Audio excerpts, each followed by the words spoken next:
আজই ডাউনলোড করুন আর এনজয় করুন আপনার পছন্দের শো।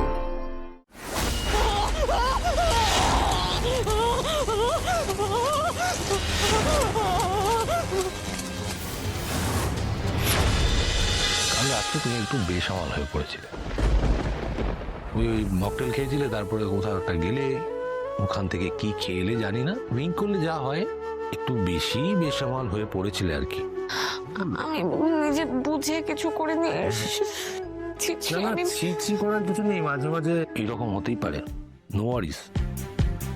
তারপর কি কি হলো?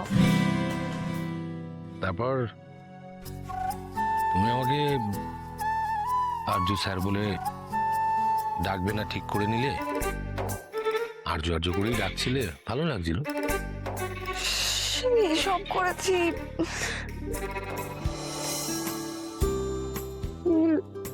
ভুল হয়ে গেছে আমার, আমি সুজে করেছি। কালকে রাত্রে যেটা হয়েছে সেটা আমি আমার নিজের মনের মধ্যে সারা জীবন গেঁথে রাখবো। তো আমি তো কিছুই মনে করতে পারছি না।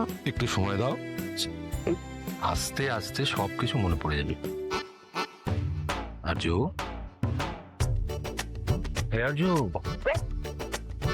আর্য, কে আর্য স্যার? অনলি আর্য, আর্য আর্য আর্য।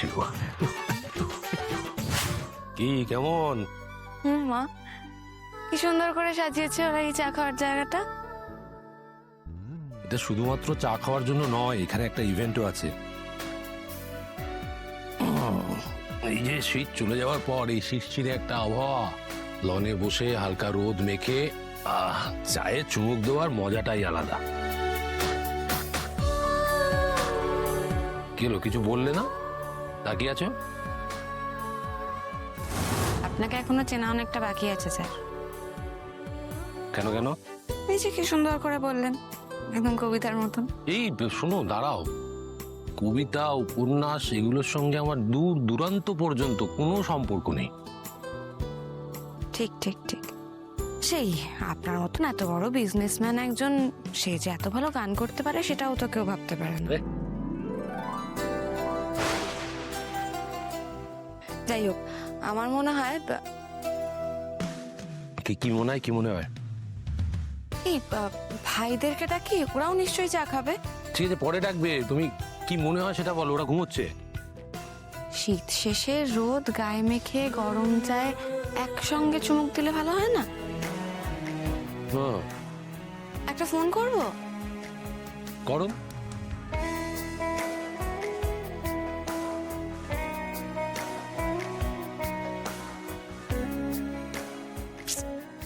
কি ধরছে না? ঘুমোচ্ছে বলছি তো।